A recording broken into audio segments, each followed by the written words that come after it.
Que a paz de Jesus esteja em nossos corações. Eu sou João, da área de estudo da Federação Espírita de Mato Grosso do Sul.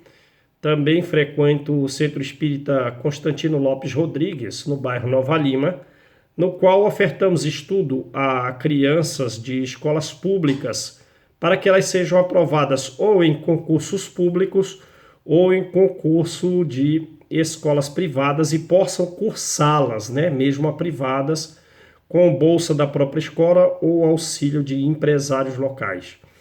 Esses são aí as duas tarefas que nós buscamos desenvolver nesses dois locais. Hoje estamos aqui para estudarmos o capítulo 8 do Evangelho segundo o Espiritismo, Bem-aventurados os que têm puro coração, né? Kardec começa explicando duas passagens dos ensinos de Jesus. A bem-aventurança para os puros de coração será ver a Deus. Comparada essa bem-aventurança com a anterior, do capítulo anterior, bem-aventurados os humildes, os pobres de espírito, porque deles é o reino dos céus, se vê que essa bem-aventurança é, digamos, mais elevada.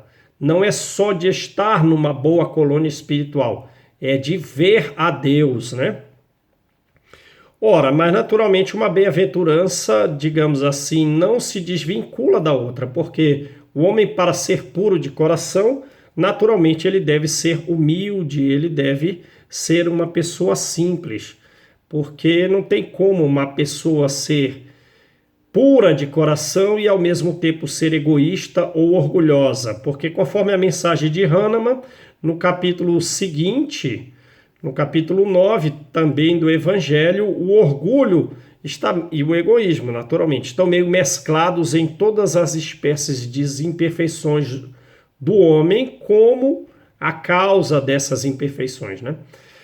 E essa bem-aventurança para os puros de coração que verão a Deus, naturalmente Jesus, agora com o Espiritismo, que é a chave para a interpretação dos estudos dos Evangelhos, ele está se referindo à questão 112 e 113. Essas questões vêm explicar as características dos espíritos puros, né? Questão 112 e 113 do Livro dos Espíritos. Eles já não sofrem influência da matéria, eles são os ministros de Deus, têm supremacia intelectual e moral sobre todos os espíritos das outras classes. Eles têm por tarefa, digamos assim, manter a harmonia do universo. E com relação a nós, os homens, eles nos auxiliam no nosso progresso, eles nos consolam nas nossas ansiedades, nas nossas dificuldades. Eles nos estimulam, é um grande prazer para ele, nos estimular às nossas reparações, nos concitar ao progresso, né? A outra passagem é quando os apóstolos estão afastando com um grau de aspereza os pais que trazem os seus filhos para serem apresentados a Jesus, né? E então Jesus diz que deixai vir as crianças a ele, né? Porque o reino do céu é para aqueles que se assemelham às crianças. O que Jesus nos quer dizer com isso? E ainda completa. O reino dos céus, se nós não os recebermos, nós, né, como crianças, nós não entraremos no reino dos céus. Ou seja, que nós devemos buscar o reino dos céus com a mesma confiança que uma criança se entrega a um adulto, né?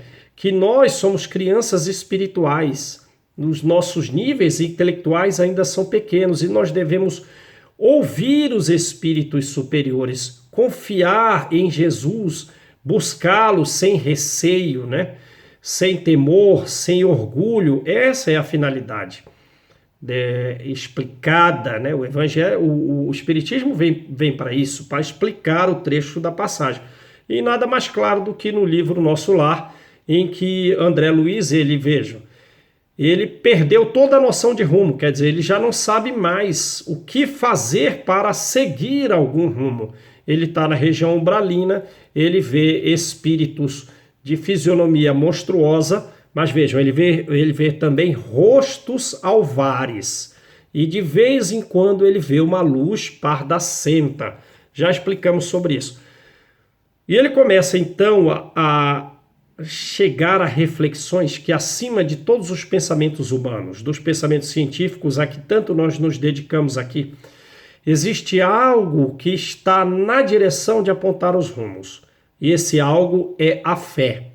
E então, quando ele ora como uma criança aflita, vê? Não é o que Jesus queria, que nós o busquemos com a confiança das crianças. E diz André Luiz: quando eu me ajoelhei de mãos postas, orei fervorosamente a Deus, aí ele viu Clarencio. Não que Clarencio, a mãe dele próprio e outros espíritos superiores já não estivesse tentando retirá-lo de lá. Tanto é que quando ele vê seres monstruosos, ele afirma no livro que viu rostos alvares, ora, rostos com claridades, uma luz algo pardacenta.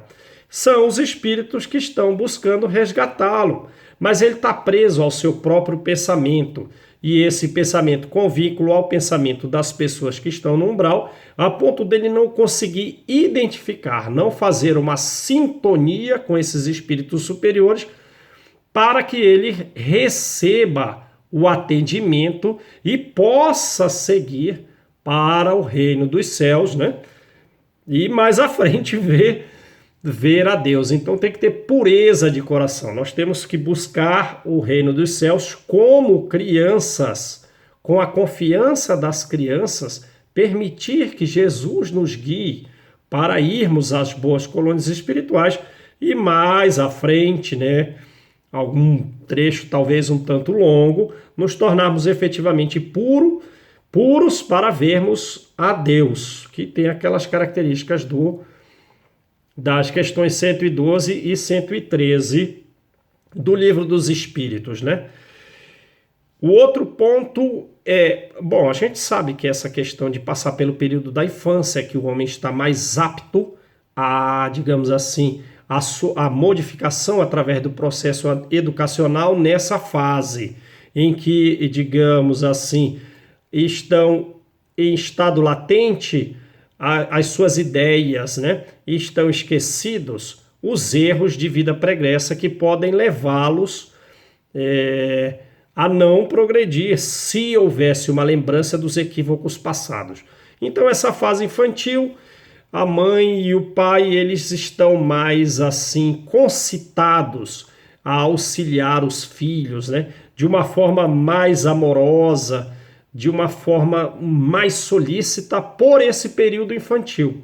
E em regra, para a média dos espíritos humanos, esse período infantil na carne física é também o período infantil do espírito. A reencarnação de Segismundo, tratada no livro Missionários da Luz, ela é justamente uma reencarnação média, em que as pessoas sofrem uma redução espiritual, as suas ideias ficam em estado latente, né? Espíritos superiores não precisam tanto disso, mas a média do homem é a reencarnação de Segismundo. E há casos em que a reencarnação embota ainda mais as ideias de espíritos que estão, digamos assim, num grau de ignorância muito significativo com relação às questões morais para eles próprios progredirem, ou estão com um grau de entristecimento muito grande. Então, digamos assim, o processo de inconsciência durante a reencarnação tem que ser pleno. Então, a fase da infância vai ser realmente o espírito na fase infantil, com as ideias anteriores completamente embotadas. Então, de certa forma, Jesus está bem certo em apresentar a criança como símbolo de pureza, porque até o espírito, na média do homem, ele é um espírito ainda criança, né? O outro texto fala do pecado por adultério, adultério por pensamento, né? Que os antigos disseram que não deveria ser praticado o adultério. Jesus acrescenta que aquele que olhar uma mulher com mau olho já cometeu o pecado do adultério no seu coração. E a gente sabe que muitas vezes esse contato, ele existe efetivamente, o adultério, digamos assim, mental, pela presença de espíritos inferiores, né, que às vezes assumem formas humanas e se manifestam nos nossos pensamentos e algo semifísico nos levando a determinados prejuízos, né? Como também tem no livro Nos Domínios da Mediunidade. Há um senhor casado com 3 filhas, né? A sogra mora em casa, a sogra está na iminência da morte e ele tem praticado e ele tem cometido adultério contra a sua esposa, né? E nessa relação a pessoa está encarnada, mas quando ele pensa, aquele pensamento da amante vem até a casa dele mesmo, né? E então aquele pensamento, nossos pensamentos são vivos. Eles têm forma, ele tem cheiro, ele tem cor. Então vem a imagem dela e a dona da casa está meio desconfiada dessa relação. E ela conhece a pessoa. Então, quanto mais ela manifesta sentimentos negativos, até ela não tem ciência, mas aquele pensamento da imagem da mulher está na casa dela. E quanto mais ela emite pensamento negativo, mais esse espírito se fortalece, né? A ponto de, digamos assim, causar nela alguns desconfortos anátomo-fisiológicos. Eu não lembro bem se ela passa até ter dor de cabeça, enfim. É uma energia viva que altera as nossas próprias energias, né? Mas nessa passagem, né, não cometeis adultério, a questão não trata simplesmente do adultério no caráter específico. No livro, vou fazer um acréscimo ainda do livro Nos Domínios da Mediunidade. Há um rapaz que ele tem epilepsia. Em regra, a epilepsia ela é por influência espiritual ou ela não é por influência espiritual, por características físicas. No livro Nos Domínios da Mediunidade, um rapaz tem epilepsia e ele frequenta o centro espírita. É permitido que haja a manifestação de epilepsia, no caso dele é por uma influência espiritual, para que André Luiz relate nesse livro e nos conte. Então vejam, a epilepsia foi permitida que ocorresse numa casa espírita para fins de relato a nosso favor. Esse espírito que está tendo epilepsia na vida anterior, ele, digamos assim, se meteu no casamento do irmão dele, acabou ficando com a esposa, levou o irmão à ruína econômica e psicológica. O irmão foi internado no hospital psiquiátrico. E agora as consequências é que ele sofre um processo obsessivo daquele espírito que foi no passado o seu próprio irmão.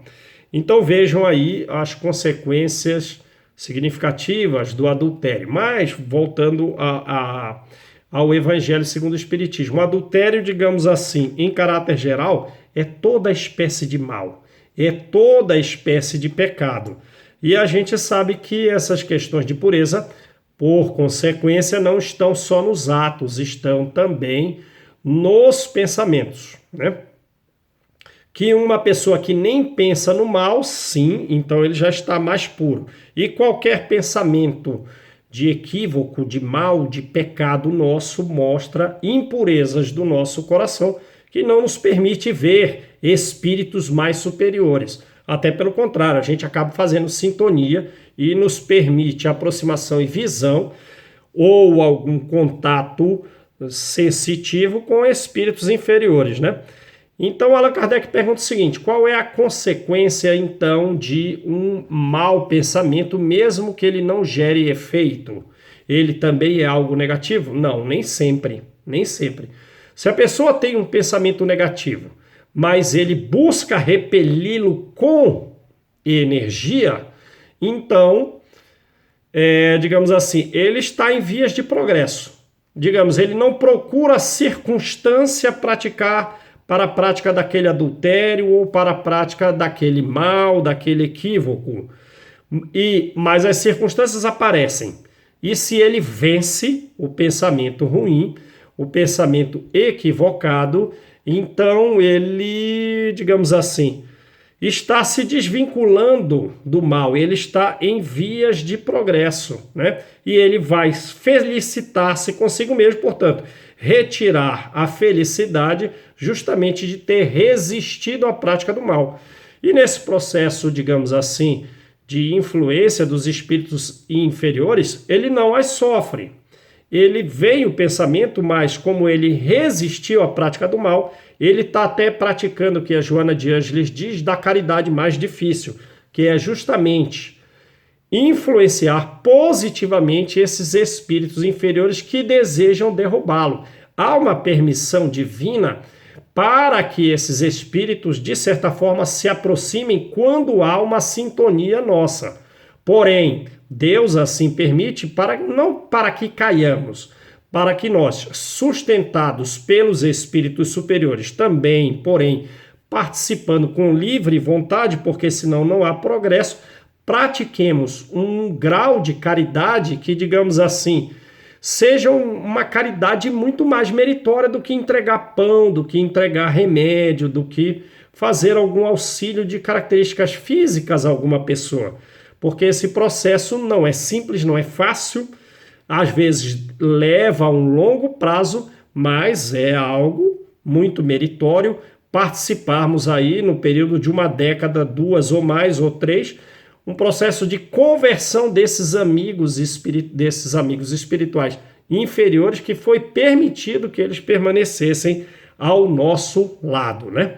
Então, voltando, no caso de Kardec, explicado no Evangelho, a pessoa que nem pensa no mal, ela já progrediu, ela já fez o progresso. Alguém que pensa no mal e resiste a esse pensamento, impondo uma energia oposta para não praticar o mal, mesmo que as circunstâncias lhe apareçam na frente, ele está em vias de progresso. Agora, aquele outro que busca o mal, busca as circunstâncias para praticar o ato inadequado, ainda que ele não pratique o ato, mas não por vontade própria, porque algo na circunstância impediu a prática do ato, então, digamos assim, essa pessoa está sob o domínio digamos assim, do mal, como coloca Kardec, do mal, né? Então, o outro item é sobre a verdadeira pureza. Os discípulos, eles foram fazer uma refeição e não lavaram as mãos. E os fariseus, então, fizeram caso da questão, por que os seus discípulos não lavam a mão, não seguindo as nossas tradições? E Jesus lhes dá um ensino com bastante, digamos assim, com bastante austeridade. Porque Jesus diz, e vós que não obedeceis o mandamento divino para seguir a vossa tradição? Porque os mandamentos são que nós devemos honrar pai e mãe, e aquele que disser palavras difamatórias ao seu pai ou à sua mãe, ele deve ser punido de morte, a lei era severa, né? Mas vocês dizem o seguinte, mesmo tendo esses mandamentos divinos, você diz que alguém que fizer uma oferenda no templo, né? Entregar um boi, um carneiro, entregar algumas moedas de prata, mesmo que posteriormente ele diga palavras ultrajantes aos seus pais, ele estaria, digamos assim, livre, estaria perdoado. Então eles estão, digamos assim, contra os mandamentos divinos para seguir as suas tradições. Aí Jesus os chama com austeridade, naturalmente, né? Mas sem raiva, mas com austeridade. Hipócritas, bem dizei de vós Isaías, que vocês me honram de lábios, mas o coração está distante de nós, né? E com relação a esse ponto, os fariseus foram embora, ele chamou o povo, né? O povo até disse, olha, se escandalizaram com o que você disse, deixai, são cegos conduzidos cegos, vão cair ambos no poço. E ele vai nos dar aquele ensino que não é o que entra pela boca que nos torna impuros, mas sim o que sai do nosso coração, porque os maus pensamentos nos levam à prática dos assassinatos. Quer dizer, o assassinato nasce primeiro na nossa ideia, né? E naturalmente com vínculos a espíritos inferiores. O adultério, as fornicações, quer dizer, relações sexuais indevidas, a blasfêmia contra Deus, os falsos testemunhos, a maledicência, tudo nasce no coração do homem. Em outra passagem também, ele vai jantar na casa de um fariseu e próprio Jesus não lava a mão e o fariseu pensa, né? Puxa, mas ele não lavou a mão. Ora, Se o governador da colônia Nosso Lar, o pensamento dele sintoniza com todos os habitantes da colônia, mais de 1 milhão, mais de 1,5 milhão de habitantes, não lembro bem. Imagina Jesus. Então Jesus captou na hora o pensamento dele e diz: olha, vocês estão muito preocupados, naturalmente o grau de austeridade aí é menor, vocês estão muito preocupados com a limpeza do prato, com a limpeza do copo, mas aquele que faz o exterior é o mesmo que faz o interior, e os vossos interiores estão cheios de rapinas e de iniquidades. Quer dizer, de rapina, que você quer dar um jeito ardiloso de enganar alguém, de furtar, de roubar alguém, de usar às vezes até alguma religião, usar algum ensino religioso para usurpar os bens ou das iniquidades, das práticas, né, de corrupção, de crime. Então é isso aí. E Jesus vem dizer, então, o que a gente se percebe?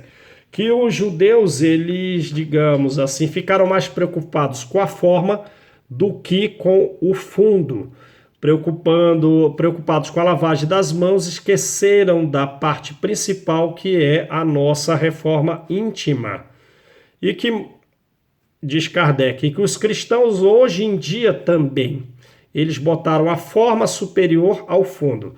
E toda religião em que a forma é superior ao fundo, ou que não torna o homem melhor, ou a religião em que o homem se apoia para praticar o que não deve, é uma religião falsa ou está falseada nos seus princípios. Essa religião, ela faz fanáticos, hipócritas, supersticiosos, só não faz homens de bem. Então não adianta aparentar pureza. Nós temos que efetivamente buscar nos tornarmos puros, né? Então aí a outra passagem que também Kardec explica é com relação aos escândalos, né? Que nós devemos ter muito cuidado para não escandalizar os outros, principalmente aqueles trabalhadores de Jesus, às vezes pessoas simples, que escolheu ter vida simples e que auxiliam os outros, e nós as atrapalhamos com escândalo, porque seria melhor colocar uma daquelas pedras gigantescas de moegrão no nosso pescoço e nos lançar ao mar, né? Porque as consequências dos escândalos para com esses pequeninos serão muito mais graves do que essa simbologia. É claro que Jesus coloca uma simbologia, mas é que efetivamente as consequências da prática do escândalo por nós serão graves e às vezes bastante prolongadas, né? Jesus diz: se a tua mão, se o teu pé, se teu olho é causa de escândalo, cortai-os, jogai-os fora, pois é melhor que você entre no reino superior tendo um só olho, um só pé, uma só mão, do que tendo os dois e serem lançados em regiões inferiores. Sim, as regiões inferiores são horripilantes, como descreveu no livro muito bem, nos capítulos iniciais, os 2 primeiros capítulos do livro Nosso Lar, né? Se percebermos os outros livros, realmente a coisa fica grave, né? No livro Ação e Reação, André Luiz está numa região que é uma região infernal, completamente infernal, e em que não se tem luz solar, os espíritos são monstruosos, eles buscam diariamente atacar as colônias, e não só são essas consequências, mas vejam, essas consequências elas podem se tornar seculares, por prazos aí de muitos séculos, em que nós sofremos no plano espiritual e também quando estamos reencarnados, como é o caso que nós narramos a respeito da epilepsia do irmão, que se relacionou com a esposa do seu próprio outro irmão. Ele naturalmente ficou lá alguns séculos no plano espiritual, sofrendo significativamente a influência, como também ele reencarnou e ainda continua o processo obsessivo, sofrendo com alguma frequência os efeitos da epilepsia. Tem outros casos. André Luiz relata muitos casos, ele vem complementar Allan Kardec explicando muitos casos.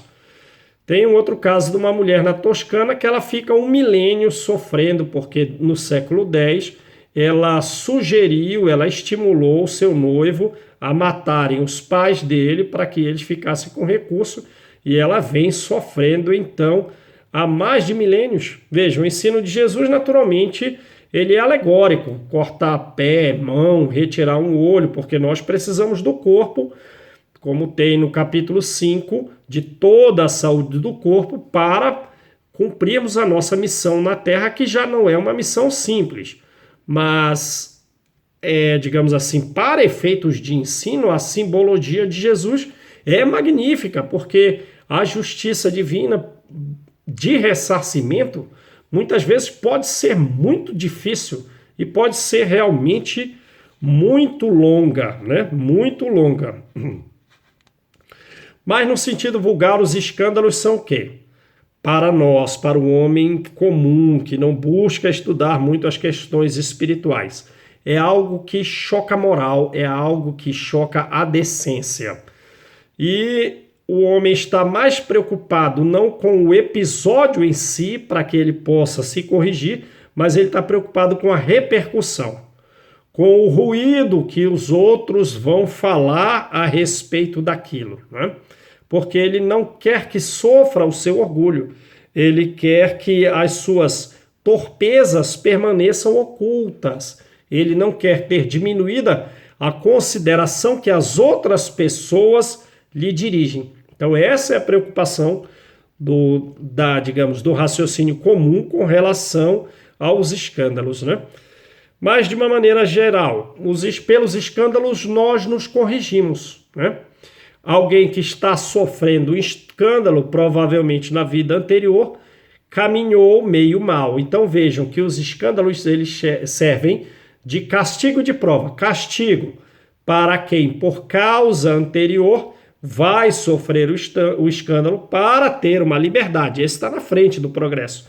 Enquanto que aquele tem o escândalo como prova. Ele não deve praticar o escândalo, mas muitas vezes ele falha na prova. E se falha na prova, ele também, apesar de ter sido instrumento de progresso, fazendo sofrer alguém que em vida anterior errou e por isso sofre o escândalo atual e, por consequência, com relação ao futuro, também se liberta, ele não deixou de praticar o mal e ele vai ser corrigido. Kardec bota como exemplo o caso de um pai que tem um mau filho. Talvez esse pai tenha sido um mau filho na vida anterior e pelo seu filho, ele, digamos assim, ressarce a lei. E enquanto que esse filho, ele não sabe que ele está sendo um instrumento, digamos assim, de justiça divina, mas ele também sofrerá e provavelmente nas consequências, nos atos do seu próprio filho. No livro Ação e Reação, André Luiz vai dizer que a presença desses familiares nossos, com os quais muitas vezes nós nos vinculamos em vidas pregressas, que muitas vezes têm menos equilíbrios do que nós, mas que, de certa forma, nós erramos com eles, hoje em dia, esse vínculo em que eles não nos toleram, em que eles são, de certa forma, impacientes conosco, serve para refinar os nossos pensamentos e os nossos sentimentos. É o ressarcimento, mas também a benesse de nos lançar em plano espiritual superior. Então, digamos o que é importante. O importante é que nós afastemos de nós todo o sentimento de impureza e todos os princípios viciosos, porque muitas vezes o processo de recuperação pelos erros que nós praticamos, pelos escândalos que nós causamos, é muito dolorido e é, às vezes, de um prazo muito mais longo do que nós esperamos, né? Esse capítulo das instruções dos espíritos, existem 3 instruções dos espíritos. A primeira delas é a instrução do espírito João Evangelista, que ele vai falar que Jesus, quando diz deixai vir a mim as criancinhas, ele está se referindo a todos os espíritos inferiores, a todos nós, né? Que nós somos crianças espirituais, né?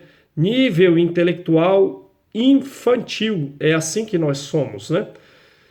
Nós não, como diz a mensagem sobre o homem inteligente na Terra, ele basicamente ele não sabe nada comparado com os espíritos superiores. Nós estamos na infância intelectual. E Jesus então não se dirige, diz João Evangelista, basicamente às crianças em estado físico, porque por causa daquele embotamento mental, muitas vezes não estão aptas ainda a aprender o ensino de Jesus, né? Mas ele se dirige a nós, os adultos, que somos crianças de nível intelectual de regiões inferiores, mas ele quer que nós o busquemos com muita confiança, né? Nós devemos nos entregar a Jesus, estarmos submissos às suas vontades. O Espiritismo também vai atrair. O Espiritismo também vai atrair as crianças, mas também vai atrair homens de bem, aqueles que já buscam servir e auxiliar o próximo para que todos nós progridamos, né? De forma que aqueles que estão buscando o Espiritismo já não seguem de uma forma maquinal, mas seguem de forma inteligente, né? Compreendendo as exatas definições, as exatas consequências dos ensinos das parábolas de Jesus e, principalmente, transformando os erros em acertos. E ele diz que o Espiritismo se expande e ele próprio surgirá como o sol, né, no cume dos montes. Quer dizer, um perispírito extremamente grandioso, brilhante, que, digamos, se comunica em muitas áreas. A outra mensagem é de um espírito protetor. Talvez esse espírito protetor, é provável, seja mais evoluído até que o João Evangelista. Porque João vem falar assim: o que Jesus quis dizer, deixai vir as minhas criancinhas, foi isso, né? Que venham as crianças que são os espíritos das regiões inferiores. Nós somos crianças espirituais, é isso que João Evangelista coloca. Esse espírito protetor, vamos ler a mensagem dele daqui a pouco, porque é uma mensagem de alto nível. Ele diz assim, né?